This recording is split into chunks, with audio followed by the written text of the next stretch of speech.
அன்பின் இனிய நண்பர்களுக்கு வணக்கம். இன்றைய பதிவில் புத்துக்கோவில் என்ற கிராமத்தில் இருக்கக்கூடிய அருள்மிகு புத்து மாரியம்மன் அந்த கோவில் அமைந்திருக்கக்கூடிய இடம், அந்த கோவிலுடைய சிறப்பு, அந்த கோவிலுடைய சரித்திரம், அந்த கோவிலுக்கு ஏற்பட்ட சில சோதனைகள், அதையெல்லாம் எப்படி அது கடந்து வந்துச்சு, அது எப்படி பக்தர்களுக்கு உதவியாக இருக்குது அப்படின்ற மாதிரியான விஷயங்கள், அதோட இந்த கோவிலோட தொடர்புடைய இன்னும் சில சுவாரஸ்யமான செய்திகள், இது எல்லாத்தையும் தொகுத்து இந்த நிகழ்ச்சியில் தர இருக்கேன். அதனால் கடைசி வரையில் இந்த நிகழ்ச்சியை பாருங்கள். இந்த நிகழ்ச்சியை பார்ப்பதற்காக செலவிடக்கூடிய நேரம் என்பது இந்த அருள்மிகு புத்து மாரியம்மனுக்கு செலுத்தக்கூடிய காணிக்கையாக நீங்கள் கருத வேண்டும் என்று நான் கேட்டுக்கொள்கிறேன். அடுத்து உங்களுக்கு இந்த கோவில் எந்த இடத்துல அமைஞ்சிருக்கு அப்படின்றத பற்றி சொல்லணும். தமிழ்நாட்டில் திருப்பத்தூர் மாவட்டத்தில் வாணியம்பாடியிலிருந்து ஒரு 4 கிலோமீட்டர் தொலைவில் இருக்குது புத்துக்கோவில் என்ற ஒரு சிறு கிராமம்.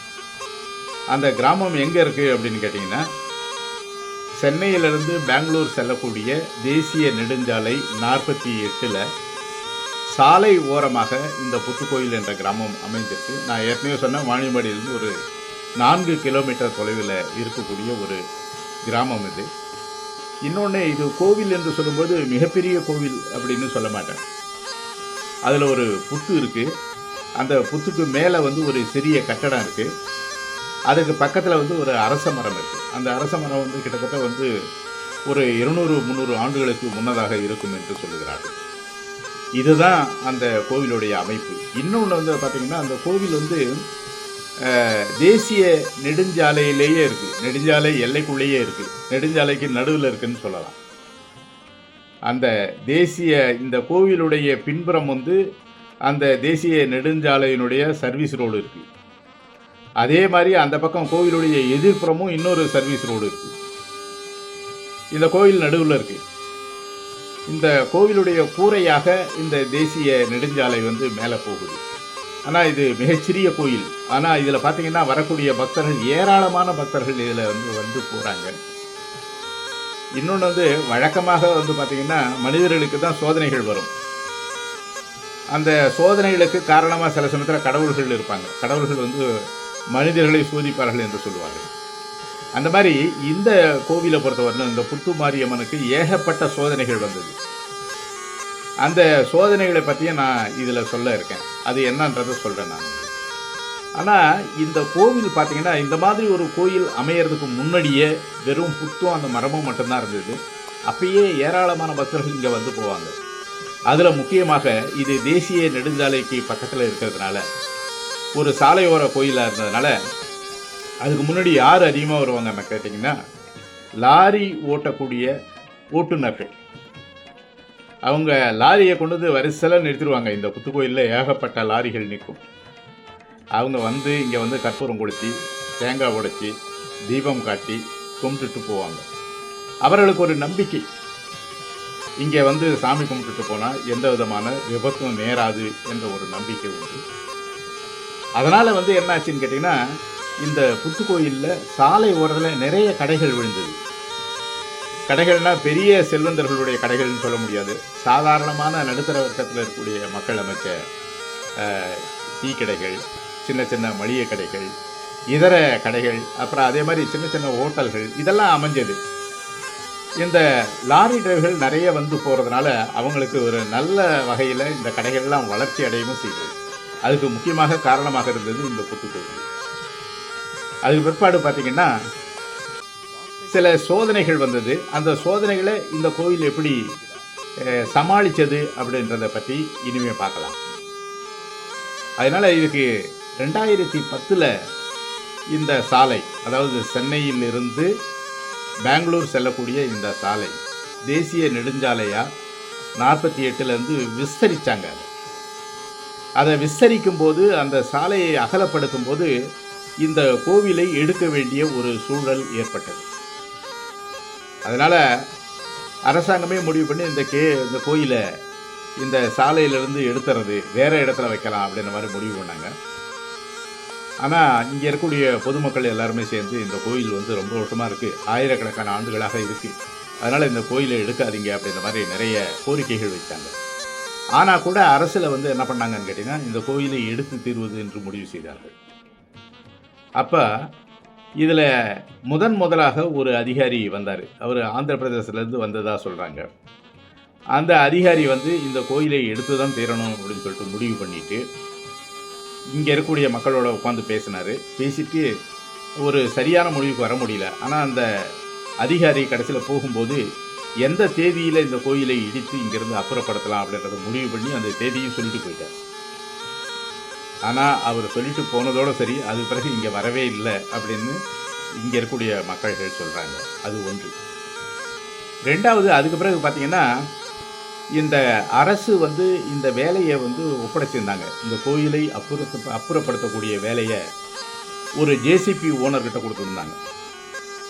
அவர் வந்து என்ன பண்ணார், இந்த கோயிலை அப்புறப்படுத்தியே ஆகணும் அப்படின்னு சொல்லிட்டு கிளம்பி வந்தார். இது அரசாங்க உத்தரவுன்றதுனால ஜனங்க வந்து ரொம்ப இதில் ஒன்றும் எதிர்ப்பு தெரிவிக்க முடியல. அப்போ அந்த ஜேசிபியை எடுத்து கொண்டு வந்து அந்த கோயிலை அப்புறப்படுத்தக்கூடிய ஒரு முயற்சியை எடுத்தாங்க. கோயில் தான் பெரிய கோயில் கிடையாது, நான் ஏற்கனவே சொன்னேன். அதுக்கு முன்னாடி இப்போயாவது ஒரு சின்ன கட்டடம் அதுக்கு அந்த புத்தை வந்து சுற்றி இருக்குது. ஆனால் அப்போ வந்து அந்தளவு கூட கிடையாது. அதனால் அதை நீக்கிறது அவ்வளோ பெரிய காரியம் கிடையாது. அதனால் இந்த ஜேசிபி அங்கே போய் அந்த புத்தை வந்து நீக்கிறதுக்கான முயற்சி ஈடுபடும் போது அது பழுதுபட்டு போச்சு, வேலை செய்ய முடியல. அதோட அந்த ஜேசிபி ஓனர் வந்து என்ன பண்ணார், அதை ரிப்பேர் பண்ணுறதுக்காக எடுத்துகிட்டு போனார். மறுபடியும் ரிப்பேர் பண்ணி 2வது தடவை கொண்டு வந்தார். 2வது தடவை கொண்டு வந்தும் அதை முயற்சி பண்ணும்போது அப்பையும் அந்த ஜேசிபி பழுதாகிடுது. இப்போ விடமாட்டேன், நான் கண்டிப்பாக இதை செஞ்சே தீருவேன் அப்படின்னு சொல்லிட்டு மறுபடியும் அதை போய் பழுது நீக்கி அந்த ஜேசிபியை புதுசாக கொண்டு வந்தார். 3வது முறையாகவும் அந்த ஜேசிபி வேலை செய்யலை. அதனால் சரி, இனிமேல் இதை வந்து செய்யறதில் பிரயோஜனம் கிடையாது, இந்த முயற்சி எடுப்பது வீண் அப்படின்னு நினச்சிட்டு, இது வந்து தெய்வ குத்தம் போல் இருக்குது அப்படின்ற மாதிரி நினச்சிட்டு அவர் அதை விட்டுட்டு போயிட்டார். அந்த ஜேசிபிக்காரர் முடித்த பிற்பாடு சாதாரணமாக பார்த்திங்கன்னா ஒரு ஊரில் 2 விதமாக பேசுவாங்க. நல்லதும் கெட்டது அப்படின்னு 2 விதமாக இருக்கும். ஒரு காரியத்துக்கு எல்லாரும் ஒன்று சொன்னாக்கா இன்னொருத்தர் வந்து அதெல்லாம் முடியாது அப்படின்னு சொல்லிட்டு சில பேர் சொல்லுவாங்க. அந்த மாதிரி ஒருத்தர் வந்து என்ன பண்ணார், இதை கண்டிப்பாக இந்த கோயிலை நான் எடுத்தே தீருவேன், இந்த கோயிலை எடுத்தால் தான் இந்த சாலை வந்து விஸ்தரிப்பாங்க, அதனால் அந்த முன்னேற்றம் ஏற்படணும்னா இந்த சாலை விஸ்தரிக்கணும், கண்டிப்பாக இந்த கோயிலை எடுக்கணும், இப்போ அந்த கோயிலை இடையூறாக இருக்கிறதுனால நான் கண்டிப்பாக நானே இதை இடிப்பேன் அப்படின்னு சொல்லிட்டு கடப்பாறை எடுத்துகிட்டு தனி மனிதனாக நான் இதை செஞ்சு முடிப்பேன் அப்படின்ட்டு வராரு. அவர் அந்த கோயிலை அடையிறதுக்கு முன்னதாக அவர் ஒரு ஆக்சிடெண்ட், ஒரு விபத்தில் வந்து அவர் சந்திக்க வேண்டியிருந்து அவருடைய கால் உடைந்து போயிற்று என்று சொல்கிறார்கள். கால் உடைஞ்சு போன பிற்பாடு அவர் வந்து அங்கே வர முடியல. அதுக்கு பிற்பாடு இன்னும் கூட அவர் வந்து அந்த கால் உடைந்த நிலையில் இன்னும் கூட வந்து அவர் சிகிச்சை பெற்று சரியாக போன பிற்பாடு கூட அவரால் நடக்க முடியல அப்படின்னு சொல்கிறாங்க. இது ஒன்று. இன்னொன்று வந்து என்ன கேட்டிங்கன்னா, குஜராத்லேருந்து ஒரு அதிகாரி அதுக்கு பிறகு வந்திருக்காரு. அவர் வந்து கிராமத்து மக்களோட உட்காந்து பேசினார். நடந்த சம்பவங்கள்லாம் அவங்க எடுத்து சொன்னாங்க. இதை எல்லாத்தையும் கேட்டுட்டு கடைசியாக அவர் வந்து என்ன சொல்லியிருக்காருன்னா, இந்த கோயிலை அப்புறப்படுத்த வேண்டாம், இந்த கோயில் இந்த இடத்துலையே இருக்கட்டும், அதனால் ஒன்றும் பிரச்சனை இல்லை அப்படின்னு சொல்லிட்டு ஒரு முடிவை சொல்லிட்டு போயிட்டார். இப்போ அதனுடைய நிமித்தமாகத்தான் இந்த கோயில் வந்து அந்த இடத்துல இருக்குது. இப்போ இந்த கோயில் வந்து எப்படி நிறைய பக்தர்களுக்கு உதவியாக இருக்குது, இந்த கோயில் வந்து எப்படி ரொம்ப பிரபலமாக இருக்குது. இங்கே வாணியம்பாடியிலையும் சரி, திருப்பத்தூர்லேயும் சரி நிறைய பெரிய கோயில்கள் இருந்தால் கூட இந்த புத்துக்கோயில் மாதிரி அவ்வளவு பிரபலமாக இருக்குதுன்னு சொல்ல முடியாது. இங்கே வரக்கூடிய பக்தர்கள் அளவுக்கு அங்கெல்லாம் வராங்களா அப்படின்றதும் சொல்ல முடியாது. இந்த புத்துக்கோயில் பார்த்திங்கன்னா வெள்ளிக்கிழமைகளில், அமாவாசைகளில் இங்கே கூட்டம் நெரிசல் தாங்க முடியாது, அந்த அளவுக்கு கூட்டம் இங்கே வருது. கல்யாணம் ஆகலைன்னு வச்சுக்கோங்க, அவர்கள் வந்து இங்கே வந்து வேண்டிக்கிறாங்க. இங்கே வேண்டிட்டு போனால் இந்த கல்யாணம் வந்து சரியான சமயத்தில் நடக்குது அப்படின்ற மாதிரி நினைக்கிறாங்க. குழந்தைகள் இல்லை அப்படின்னு சொன்னாக்கா ஒரு நடை வண்டியை கொண்டு வந்து அந்த பக்கத்தில் இருக்கக்கூடிய அரச மரத்தில் கட்டிட்டு போனால் அவர்களுக்கு குழந்தை பாக்கியம் வந்து கிடைக்குது அப்படின்ற மாதிரி சொல்கிறாங்க. அதே மாதிரி நான் ஏற்கனவே சொல்லியிருக்கேன், நிறைய வணிகர்கள், சின்ன சின்ன கடைகள் வச்சுருக்கக்கூடியவங்க இந்த புத்துக்கோயிலில் நிறைய பேர் கடைகள் வச்சுருக்காங்க. அவங்களுக்கெல்லாம் இங்கே வியாபாரம் நடக்குதுன்னா முக்கியமாக இந்த கோவிலில் நிறைய பக்தர்கள் வந்து கூடுறதுனால தான் இது நடக்குது. அதனால் இப்போ கூட நீங்கள் பார்த்தீங்கன்னாக்கா அந்த கோவிலுடைய 2 பக்கத்தில் இருக்கக்கூடிய சர்வீஸ் ரோடுகள்லையும் நிறைய கடைகள், நிறைய சின்ன சின்ன விடுதிகள் நிறைய பார்க்கலாம். அதனால் அந்த மாதிரி அவர்களுக்கு உதவியாக இருக்குது. அதே மாதிரி பள்ளிக்கூட மாணவர்கள், கல்லூரியில் படிக்கக்கூடிய மாணவர்கள் அவங்களாம் நல்லா படிக்கணும் அப்படின்னா இங்கே வந்து வேண்டிக்கிறாங்க. புதுசாக ஒரு 2 வீலர் வாங்கினா, ஒரு கார் வாங்கினா, அல்லது புதிதாக வீடு கட்டினா இங்கே வந்து அவர்கள் வந்து முதல்ல இங்கே வந்து இந்த புத்துக்கோயிலில் வந்து சாமி கும்பிட்டு அவருடைய வேண்டுதல்களை வந்து வேண்டிக்கிறாங்க. இங்கே இந்த கோயிலை பற்றி பெருசாக அதிகமான சரித்திர குறிப்புகள் எதுவும் அதிகமாக பதிவு செய்யப்படலை. ஆனால் கூட சில பேர் வந்து என்ன பண்ணியிருக்காங்க, இந்த கோயில் புத்துக்குள்ளே என்ன இருக்குது, பாம்புகள் இருக்கா இல்லையா அப்படின்னு சொல்லிட்டு பார்க்கணுன்றதுக்காக அந்த புத்துக்குள்ளே ஒரு கேமராவை கட்டி உள்ளே இறக்கியிருக்காங்க. இப்போ சாதாரணமாக நமக்கு தெரியும், புத்து அப்படின்றது பாம்புகளால் கட்டப்படுவது கிடையாது அப்படின்றத நம்ம பார்த்துருக்கோம். பெரும்பாலும் அதை கரையான்களுடைய புத்து, அந்த புத்தில் வந்து பாம்புகள் வந்து அது பிறகு குடியிருக்கும் அப்படின்றதான் கேள்விப்பட்டிருக்கோம். ஆனால் இந்த புத்துக்குள்ளே அந்த கேமராவை உள்ளே போட்டு அதை எடுத்து பார்த்த பிற்பாடு அவங்க வந்து என்ன சொல்கிறாங்க, நிறைய வகையான பாம்புகள் அங்கே உள்ள நிறைய இருந்ததே எங்களால் பார்க்க முடிஞ்சது அப்படின்ற மாதிரி ஒரு செய்தி இருக்குது. அதே மாதிரி அந்த புத்துக்குள்ளே இச்சாதாரி பாம்புகள் அப்படின்னு சொல்லிட்டு அந்த பாம்பு வகையும் அதில் இருக்குதுன்னு சொல்கிறாங்க. இப்போ இச்சாதாரி பாம்புகளை பற்றி நீங்கள் கேள்விப்பட்டிருப்பீங்கன்னு நினைக்கிறேன் நான்.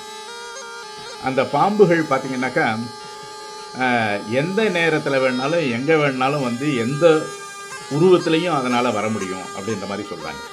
தன்னுடைய உருவத்தை மாற்றிக்கொண்டு எங்கே வேணாலும் வரலாம், அது என்ன வேணாலும் செய்யும் அப்படின்ற மாதிரி சொல்கிறாங்க. இது மாதிரி அந்த இச்சாதாரி பாம்புகளை வச்சு சில சினிமா படங்கள் கூட வந்திருக்கு. ஆகையினால் இந்த இச்சாதாரி பாம்பு உள்ளே இருக்குதுன்னு சொல்கிறாங்க. ஆனால் எந்த அளவுக்கு அது உண்மை இருக்குது அப்படின்னு என்னால் சொல்ல முடியாது. அதே மாதிரி நாக பஞ்சமின்னு ஒரு திருவிழா நீங்கள் கேள்விப்பட்டிருப்பீங்கன்னு நினைக்கிறேன். ஆனால் கேரளா, கர்நாடகா, மகாராஷ்டிரா, உத்தரப்பிரதேசம், மேற்கு வங்காளம் இந்த மாநிலங்களில் இந்த நாக பஞ்சமி திருவிழாவை கொண்டாடுகிறார்கள். இந்தியாவில் வந்து நாகாலாந்துன்னு சொல்லிட்டு ஒரு மாநிலம் இருக்குது. அந்த நாகர்கள் அப்படின்னு சொன்னாலே பாம்பு வழியில் வந்தவர்கள் அப்படின்ற மாதிரி தான் அதை வந்து சொல்கிறாங்க. இதோட சம்மந்தப்பட்ட இன்னொரு சுவாரஸ்யமான செய்தி உங்களுக்கு சொல்லலாம் அப்படின்னு நினைக்கிறேன். சிவபெருமான் கழுத்தில் வந்து ஒரு பாம்பை வந்து அணிஞ்சிருப்பார், மப்ளர் மாதிரி போட்டிருப்பார். அந்த பாம்பு என்ன பாம்புன்னு தெரியுமா உங்களுக்கு? அது படம் எடுத்துகிட்டு இருக்கிறதுனால நிச்சயமாக நாகப்பாம்பு என்பது உங்களுக்கு தெரியும், எனக்கும் தெரியும். ஆனால் அந்த பாம்புனுடைய பெயர் வாசுகி என்ற பெயரை உடைய ஒரு பாம்பு என்று சொல்கிறார்கள். அந்த பாம்புனுடைய பெயர் நாகராஜன் என்று பெயர். அதுதான் பாம்புகளுக்கு உரிய அரசன் என்று சொல்கிறார்கள், கிங் ஆஃப் ஸ்னேக்ஸ். இன்னொன்று பாம்புகளுக்காக அரசின்னு ஒன்று இருக்குது, த குயின் ஆஃப் ஸ்னேக்ஸ்னு. அது வந்து என்ன கேட்டினா மானசா என்று சொல்கிறார்கள். மானசா என்பதும் ஒரு பாம்பு. அந்த பாம்பு வந்து நாகராஜனுடைய தங்கை அந்த பாம்பு. ஆனால் இன்னொரு இடத்துல வந்து அந்த நாகராஜனுடைய தங்கையாக சொல்லக்கூடிய அந்த மானசா வந்து சிவபெருமானுடைய மகள் என்றும் ஒரு இடத்துல சொல்கிறாங்க. அது எந்த அளவுக்கு உண்மை என்று தெரியவில்லை. ஆனால் பொதுவாக இந்த பாம்புகளுக்குடைய தாயார் தந்தையார் யாருன்னு கேட்டினா காசியப்பர் அப்படின்னு சொல்லிட்டு ஒரு முனிவர். அந்த முனிவருடைய மனைவி பெயர் வந்து கத்ரா என்று பெயர். இவங்களுக்கு பிறந்த குழந்தைகள் தான் இதெல்லாம். எது வாசுகி என்பது, மானசா என்பது, இந்த பாம்புகள் எல்லாமே வந்து அதுக்கு அதோட சம்மந்தப்படுத்தி தான் இந்து புராணத்தில் வந்து இது குறிப்பிட்டிருக்காங்க. காவிய பாம்புகள் அப்படின்னு சொல்லுவாங்க, லெஜெண்டரி ஸ்னேக்ஸ். அதெல்லாம் உண்மையாக அந்த பாம்புகள் இருக்கா இல்லையான்னு தெரியாது. ஆனால் அந்த பாம்புகளை பற்றிய செய்திகள் நம்மகிட்ட நிறைய இருக்கும். இப்போ உதாரணமாக வந்து சைனாவில் இருக்கக்கூடிய டிராகன் என்று சொல்லக்கூடிய ஒரு பாம்பு, அதே மாதிரி வாசுகி என்று சொல்லக்கூடிய பாம்பு கூட லெஜெண்டரி ஸ்னேக்கா அப்படின்றத பற்றி எனக்கு தெரியல, காவிய பாம்பா அப்படின்றது தெரியல. அது பற்றி தகவல் ஏதாவது இருந்தால் நீங்கள் சொல்லுங்கள். அதே மாதிரி மகாவிஷ்ணு வந்து படுத்துக்கிட்டு இருக்கிறது கூட ஒரு அதனுடைய படுக்கையாக இருக்கக்கூடியது ஆதிசேஷன் என்று சொல்லக்கூடிய ஒரு பாம்பு. அப்போ இந்த பாம்புகள் எல்லாம் கூட பாம்பு வகைகளில் வருமா அப்படின்றத பற்றி எனக்கு தெரியல. ஆனால் அறிவியல் ரீதியாக பார்த்தீங்கன்னா நாகாலாந்தில் கூட வந்து என்ன சொல்கிறாங்க, கிட்டத்தட்ட 65 விதமான பாம்புகள் இருக்குது அப்படின்றாங்க. அந்த பாம்புகளில் 16 வகையான பாம்புகள் விஷமுள்ள பாம்புகள் என்றும் சொல்லுகிறார்கள். அதனால தான் அந்த இடத்துக்கு வந்து நாகாலாந்து என்று பெயர் வந்தது அப்படின்னும் சொல்கிறாங்க. இப்போ இந்த பதிவில் நம்ம இந்த புத்து மாரியம்மன் கோயிலை பற்றிய பல செய்திகளை நம்ம இதில் பார்த்தோம். இந்த செய்திகளில் நிறைய சொல்லப்படாத செய்திகளும் விடுபட்டு போயிருக்கலாம். இதில் குறிப்பாக என்னை பொறுத்தவரை நான் என்ன நினைக்கிறேன்னு கேட்டிங்கன்னா, பழைய சரித்திரங்கள் என்பது அதிகமாக இதில் இல்லை. அதனால் அது பற்றி உங்களுக்கு ஏதாவது தெரிஞ்சதுன்னா எனக்கு அன்பு கூர்ந்து சொல்லுங்கள். இந்த நிகழ்ச்சி உங்களுக்கு பிடிச்சிருந்தால் பூமி யூடியூப் சேனலுக்கு சப்ஸ்கிரைப் பண்ணுங்கள். உங்களுடைய நண்பர்களுக்கு இதை பகிர்ந்து அனுப்புங்கள்.